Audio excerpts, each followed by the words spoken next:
El 19 de septiembre de 1985, un terremoto de 8.1 grados en la escala de Richter sacudió la Ciudad de México, dejando una ciudad totalmente devastada y una cifra incalculable de víctimas mortales.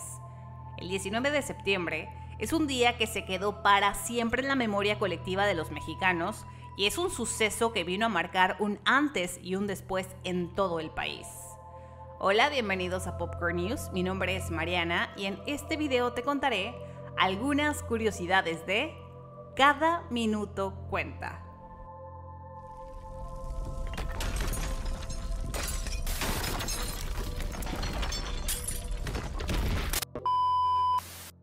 Aunque la serie evidentemente aborda el terremoto del 85, se enfoca más en las historias de todos esos héroes anónimos que sobrevivieron a este desastre natural y arriesgaron sus propias vidas para ayudar al prójimo.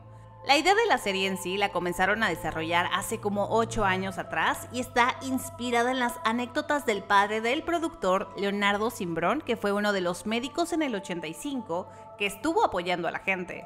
De hecho, algunas de las historias que se cuentan en la serie son de él. Pero también la serie viene a cuestionar por qué tardó tanto el gobierno en reaccionar, en lo mucho que tuvo que ver la corrupción con los edificios colapsados y sobre todo el analizar lo que se ganó como sociedad, como el saber que se puede trabajar en equipo aún en los peores momentos. Y claro, también las medidas que se tomaron después. El director de esta serie, Jorge Michel Grau, ya había hecho otro proyecto también basado en el terremoto del 85, con la película 7/19 protagonizada por Damián Bichir y Héctor Bonilla, con la cual incluso logró entrar en la shortlist de los Oscar, que son las películas preseleccionadas antes de obtener la nominación. De hecho, fue durante la premiere de esta película que Leonardo Simbrón se le acercó para hablarle sobre su proyecto y con el tiempo fue que comenzaron a trabajar juntos. Y es que una de las razones que motivó al director a volver a abordar este tema fue la organización social que hubo por parte de la ciudadanía y el querer que lo recordemos hoy que estamos tan divididos como sociedad y que logremos reconciliarnos sin tener que esperar que pase una catástrofe para unirnos. El director Jorge Michel Grau cuenta que en aquel momento tenía como 12 años y recuerda perfecto cómo en su colonia, que estaba al sur, donde casi no pasó nada, la gente se organizó para mandarle a los voluntarios comida, cobijas y herramientas. De hecho, su papá prestó también su combi para que llevaran todas estas cosas hasta el lugar. Su padre también era arquitecto y fue parte del grupo de arquitectos voluntarios que visitaron los edificios que quedaron de pie para dictaminar si tenían que ser demolidos o no. Así que de alguna manera toda la ciudad se unió y ayudó conforme a sus posibilidades y no precisamente levantando piedras. Por lo tanto, esta serie es un homenaje no solo para quienes arriesgaron sus vidas, sino para todas esas personas que se involucraron de una u otra forma, pues hubo hasta quienes abrieron sus negocios solo para donar y ayudar. De hecho, el título de la serie se refiere precisamente a ello, a cómo ante la respuesta nula por parte del gobierno, la sociedad civil solita se organizó para hacer labores de búsqueda y rescate, porque cada minuto que pasaba era vital para la gente que estaba atrapada bajo los escombros de los edificios. Básicamente, la serie nos presenta dos historias principales, que son la de Camila, la reportera, y Ángel, el doctor. Y de ahí es de donde parten muchas más historias. Por ejemplo, la de Camila tiene un rol muy importante porque, de acuerdo con el director, es ella quien nos va llevando de una historia a otra. Y con el tiempo se va sensibilizando también, dejando a un lado ese ego de querer acaparar a cambio de reconocimiento para realmente involucrarse y querer ayudar con su cámara. Maya Zapata, quien interpreta a Camila, contó que se acercó a Adriana Luna, una periodista de Guadalajara, y utilizó algunas de las cosas que le contó para añadirlo a su personaje. Se dio también a la tarea de ver en YouTube reportajes de distintos periodistas de aquellos años para saber cómo hablaban y cómo informaban. Su personaje está ligeramente inspirado en lo que hizo Jacobo Zabludowski aquel 19 de septiembre y de hecho estudiaron muy a fondo su crónica de cuando el periodista se subió a su coche para recorrer la ciudad y a través de un teléfono satelital fue que comenzó a narrar todo lo que estaba viendo. De hecho, lo pueden encontrar tal cual en YouTube. Gracias a que su crónica se transmitió por la radio, fue que se empezó a correr la voz y que mucha gente se enteró de las graves consecuencias que había dejado el terremoto. Por otro lado, Osvaldo Benavides, quien le da vida al Dr. Ángel, contó que para preparar su personaje le hizo sombra todo un día a un ginecólogo, entró a cirugías con él y vio cosas tan fuertes que con solo un día le bastó para entender un poco de cómo se manejan los hospitales. Y aunque su personaje es ficticio, está basado en todos los médicos que realizaron una labor heroica. Por eso dijo también que su intención es contar esta historia con respeto y responsabilidad. Y lo que más le agrada de esta serie es el nuevo enfoque que le están dando al terremoto. Es decir, no solo hablar de todo lo que se perdió, sino de todo lo que se ganó. Osvaldo dijo tenía como 6 años cuando ocurrió el terremoto del 85 y aún así guarda recuerdos muy puntuales. Sin embargo, con el terremoto del 2017, logró dimensionar mejor lo que era un terremoto e incluso contó que estuvo como voluntario ayudando en los derrumbes. Pepín, el personaje de Luis Fernando Peña, está inspirado en Marcos Efrén La Pulga Sariñana, quien tenía formación de paramédico y fue uno de los rescatistas más recordados del 85 porque, gracias a su baja estatura y complexión delgada, podía entrar a lugares muy estrechos y logró rescatar a 27 personas que habían quedado sepultadas. Su fama no tardó en volverse internacional y pronto llegó a ser solicitado en más de 10 países. A lo largo de su vida, logró rescatar a más de 160 personas con vida. La Pulga se volvió todo un héroe nacional e incluso tuvo una breve aparición en la película Trágico Terremoto en México, de 1987, donde se interpretó a sí mismo. Lamentablemente falleció a los 79 años en el 2022.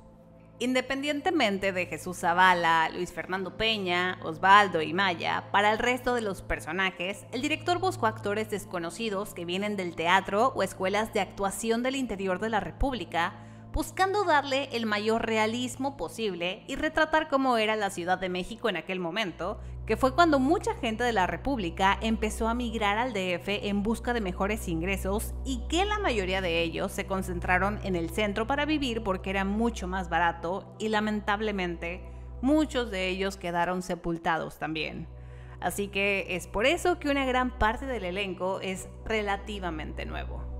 Sin duda, uno de los retos más grandes a la hora de contar una historia como esta es el rodaje por todo lo que implica el recrear una ciudad, edificios, para luego derrumbarlos. Y es que el crear sets gigantescos es extremadamente costoso y cero factible en producciones como estas. Así que barajaron algunas opciones. Una de ellas fue el uso de pantalla verde. Sin embargo, el gran contra de esta técnica es que los actores muchas veces no tienen noción de dónde están parados y tienen que usar su imaginación, y eso no aporta mucho realismo a la historia. Entonces surgió la idea del uso de Virtual Production, que consiste en colocar una enorme pantalla de 200 metros de paneles LED donde se coloca el fondo, y con esta técnica se integran elementos visuales en tiempo real. Y aunque también es algo costoso, sigue resultando más económico que construir sets gigantescos. Para que se den una idea, esta técnica la han utilizado en producciones enormes como The Mandalorian o House of the Dragon. De hecho, cada minuto cuenta que se rodó en los estudios Churubusco es la primera serie en Latinoamérica en usar esta tecnología. Anteriormente se había utilizado, sí, pero en producciones más pequeñas como comerciales o incluso en el segundo debate presidencial de este año. El VP facilita por completo un rodaje porque se puede recrear el día, la noche, la lluvia, lo que sea se puede modificar a como lo requiera la historia. No obstante, tiene su chiste, especialmente en un contexto como este, pues recordemos que las otras producciones presentan mundos de fantasía y para esta serie había que recrear una ciudad real que está en la memoria de las personas, no solo tomar simples fondos y colocarlos, así que para recrear la Ciudad de México, la del 85, tuvieron que estudiarla muy a fondo, recopilando fotografías y videos para volver a ambientar esa misma atmósfera. Incluso obtuvieron los planos originales de cada edificio. Posteriormente hicieron maquetas que luego fueron escaneadas centímetro a centímetro con ayuda de Unreal, que es un software para crear videojuegos. Al final el escenario quedó tan real que los actores dijeron que realmente sentían que habían viajado en el tiempo. Evidentemente, al tener las imágenes atrás de ellos, pues ayudó mucho más a que se conectaran mejor con la historia que estaban contando, lo que sin duda eleva aún más su rango actoral. La serie únicamente cubre las 10 primeras horas posteriores al terremoto y de hecho los capítulos fueron nombrados justamente por horas porque fue cuando la gente se organizó por iniciativa propia a falta de la respuesta nula por parte del gobierno. El terremoto tuvo lugar un jueves 19 de septiembre de 1985, tuvo una magnitud de 8.1. Su epicentro se localizó en el Océano Pacífico, frente a la costa del estado de Michoacán, muy cerca de Lázaro Cárdenas, a las 7:17 de la mañana, alcanzando la Ciudad de México a las 7:19, dejando una gran afectación en el sur y centro de México, sobre todo en la Ciudad de México. Es por ello considerado el terremoto más significativo y dañino en la historia del país. La capital fue quien sufrió los daños más graves, ya que, en parte, la Ciudad de México fue construida sobre terreno blando, que es el suelo desecado del lago de Texcoco, y también porque la zona del epicentro no había tenido sismos mayores desde 1800 y, por ende, su energía acumulada era mayor. Solo para recordar, en aquel momento la Ciudad de México tenía a más de 10 millones de habitantes y el presidente era Miguel de la Madrid. La serie no lo aborda, pero hubo varias réplicas. La más significativa ocurrió justo un día después, el 20 de septiembre a las 7:37 de la noche, con una magnitud de 7.5, con epicentro en Zihuatanejo, Guerrero.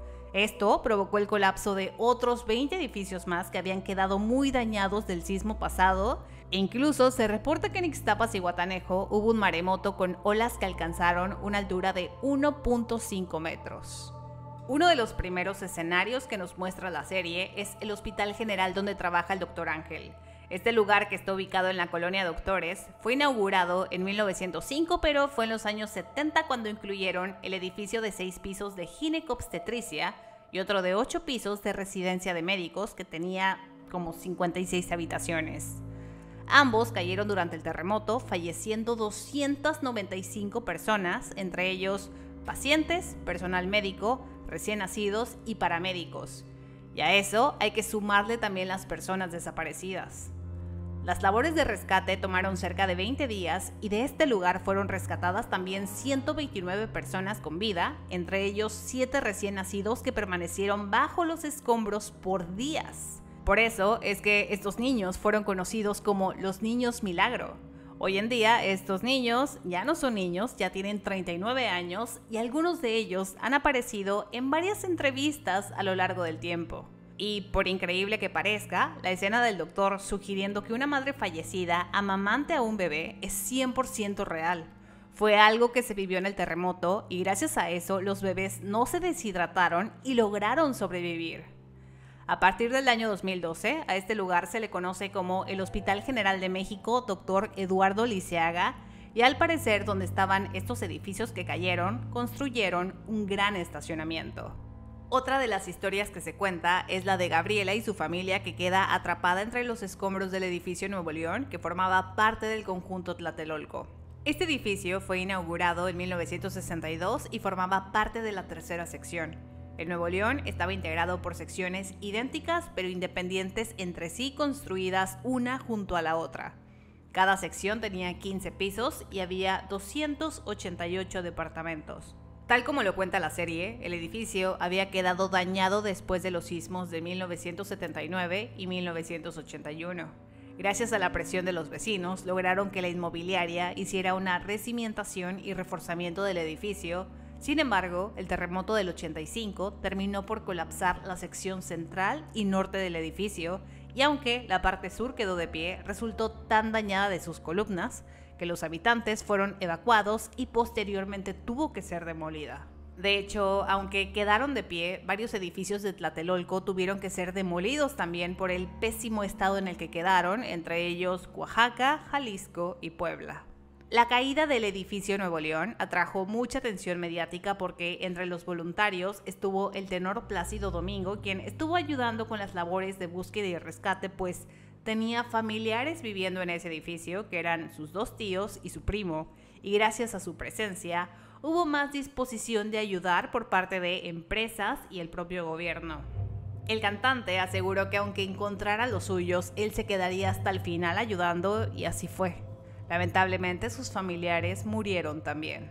Los afectados responsabilizaron del derrumbe a las malas condiciones previas en las que se encontraba el edificio por la deficiente calidad de la construcción que de hecho ya habían denunciado.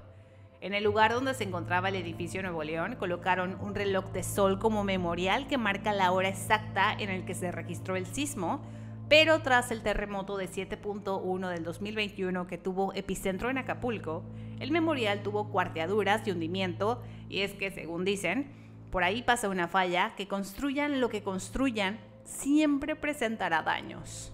La historia de las costureras que nos muestran en el segundo capítulo, que quedan encerradas en un edificio del centro, es una referencia a los más de 1,500 talleres de costura ubicados sobre San Antonio Abad, al sur del centro histórico, que cabe destacar, muchos de ellos eran clandestinos, laboraban menores de edad, en pésimas condiciones, eran explotados, no tenían seguro, ganaban el mínimo y trabajaban más de 10 horas.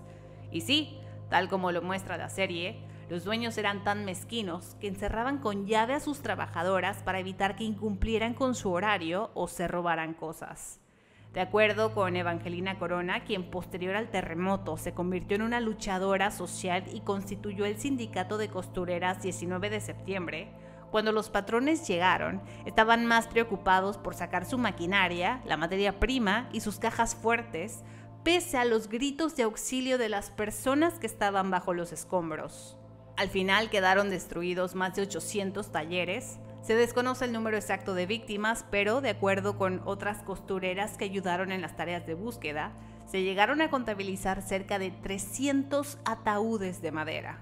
Pero estos no fueron los únicos edificios afectados, sino que se cayeron varios, entre ellos hospitales, escuelas, hoteles, viviendas, y probablemente los más conocidos sean el Hotel Regis, que fue un hotel de lujo ubicado sobre Avenida Juárez, que en ese momento estaba al 90% de su capacidad debido a las fiestas patrias. En el Hospital Juárez se derribó la torre de hospitalización de más de 10 pisos y se estima fallecieron cerca de 740 personas, entre ellos médicos, enfermeros y pacientes. Y Televisa Chapultepec, que lo muestran también en la serie brevemente. Este lugar quedó severamente afectado, que las transmisiones se vieron interrumpidas.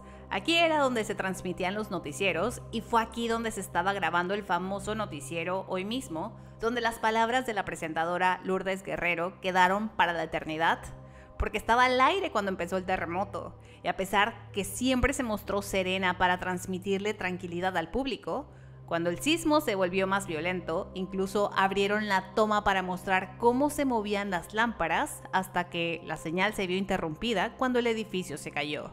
Se cree que murieron más de 80 empleados, entre ellos el jefe de información de Hoy Mismo, que era Ernesto Villanueva Bustamante, y el periodista Félix Sordo. El cuarto episodio está dedicado a la memoria del director Moisés Ortiz Urquidi, quien dirigió algunos capítulos de esta serie, pero lamentablemente falleció a los 58 años el pasado 14 de junio y tristemente no pudo ver terminada la serie. Si bien antes del terremoto no había protocolos de acción ni cultura sísmica, la completa inacción del presidente Miguel de la Madrid llamó mucho la atención. Luego del sismo, Miguel de la Madrid sobrevoló la ciudad para ver la magnitud del desastre y posteriormente visitó en camión las zonas afectadas. Según dijo, ordenó intervenir el plan de rescate del Ejército y la Marina el mismo día del terremoto. Sin embargo, no salieron a las calles precisamente a ayudar ni a rescatar personas, sino únicamente a acordonar los edificios destruidos, estorbando más en las labores que la asociación civil estaba haciendo. Por si fuera poco, tardó 36 horas en pronunciarse.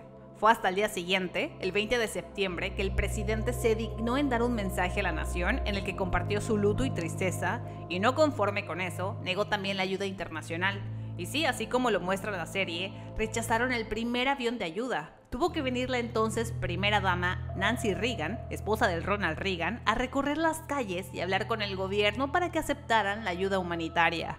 Y es que al inicio, el gobierno minimizó las consecuencias y aseguró que México tenía los suficientes recursos para salir adelante por sí mismo. Agradeció las buenas intenciones de la ayuda internacional, asegurando que éramos autosuficientes, censuró la realidad y evitó dar cifras reales. Apresuró el paso solo para levantar los escombros, no para la reconstrucción, para que el mundial pudiera llevarse a cabo el siguiente año. Y aunque se salió con la suya, cuando fue presentado durante la inauguración, fue abucheado e insultado masivamente y con justa razón. No por nada, es recordado como uno de los peores presidentes que hemos tenido. De los escombros se sabe rescataron a más de 4,000 personas vivas que estuvieron incluso días enterrados entre varillas y polvo. Pero sobre la cantidad de víctimas mortales totales que dejó el terremoto, no hay una cifra exacta. Según el gobierno, la cifra oficial por parte del Registro Civil de la Ciudad de México que dieron al inicio fue de 3,192 personas. Sin embargo, con el tiempo, otras organizaciones han estimado cifras mucho más grandes que esa. Por ejemplo, el Servicio Sismológico Nacional asegura que hubo alrededor de 40,000 fallecidos, y a eso sumémosle también las víctimas de otros estados que también se vieron afectados con el terremoto, como Jalisco, donde se reportaron 37 fallecidos, 15 en el Estado de México, 10 en Michoacán, 5 en Guerrero, 1 en Colima y 1 en Morelos. Al inicio de todo el desastre, en la Ciudad de México los cuerpos de las víctimas eran colocados afuera de los domicilios colapsados para posteriormente fueran trasladados ya fuera a la CEMEFO o funerarias. Sin embargo, el número rebasó su capacidad, por lo que entonces habilitaron el que era el estadio de béisbol del Seguro Social como una enorme morgue, especialmente para los cuerpos no reconocidos y que los familiares fueran a identificar a los suyos. Ahí mismo se fabricaron ataúdes de madera y usaban formol, entre otros químicos, para retrasar un poco el estado de descomposición de los cuerpos, pero por la misma razón, al poco tiempo, los cuerpos que no fueron identificados fueron trasladados a fosas comunes de los cementerios San Lorenzo Tezonco, San Nicolás Tolentino y Dolores. Cabe mencionar que hoy en día ese estadio se convirtió en Parque Delta y no creo que sea una casualidad toda la actividad paranormal que los trabajadores han reportado en esa plaza, especialmente en el área del sótano, que según dicen se escuchan y se ven cosas raras. El terremoto de 1985 dejó una herida en la sociedad que es imposible de borrar. Y como ya lo mencioné anteriormente, este no es el primer proyecto basado en este desastre natural, aunque sí la primera serie. En el cine se han hecho películas como Trágico Terremoto en México, de 1987, El Niño y el Papa, de 1987 también, 7/19, del año 2006, dirigida por Jorge Michel Grau, y El Día de la Unión, del 2008, dirigida por Kuno Becker. También se han hecho documentales, novelas, ensayos, incluso inspiró canciones como Hasta que el cuerpo aguante, del Tri, Donde te agarró el temblor, de Chicoche, o Cuando pasa el temblor, de Soda Stereo, que el mismo Gustavo Cerati dijo tomó en cuenta el terremoto a la hora de escribirla. Y aunque el 19 de septiembre es un día amargo por los recuerdos del terremoto de 1985 y el del 2017 que ocurrió justo el mismo día pero con 32 años de diferencia, y por lo mismo ahora cada 19 de septiembre nos da un poco de escalofríos pensar que pueda volver a pasar algo similar, la realidad es que también trajo cosas buenas. A partir de ahí nacieron organismos de prevención y atención al desastre como Protección Civil, que justo eligieron el 19 de septiembre como el Día Nacional de Protección Civil, donde se lleva a cabo un simulacro en toda la República y año con año se trabaja en promover la cultura sísmica. Hay protocolos de acción para cuando ocurran estos eventos. Surgió también el sistema de alerta sísmica que gracias a sus sensores emite una señal a través de ondas de radio para alertar a la población y les proporciona como unos 20 hasta 120 segundos de tiempo para que puedan evacuar los inmuebles, aunque esta se activa cuando el sismo tiene una magnitud mayor a 5 me parece. Y por último, también se crearon nuevas regulaciones en las construcciones, aunque con el terremoto del año 2017 se evidenció que la corrupción sigue. Y un ejemplo de ello fueron los edificios que colapsaron, entre ellos el Colegio Repsamen, que por el sobrepeso de un piso extra, la cimentación no lo soportó y el edificio se cayó dejando 26 muertos, que 19 de ellos solo eran niños. Cuéntame en los comentarios qué puntuación le pones a esta serie y sobre qué otros desastres naturales que han ocurrido ya sean en México o en alguna otra parte del mundo te gustaría ver una producción. Por aquí abajo te dejamos todas nuestras redes sociales. Mi nombre es Mariana, nos vemos en el próximo Popcorn News.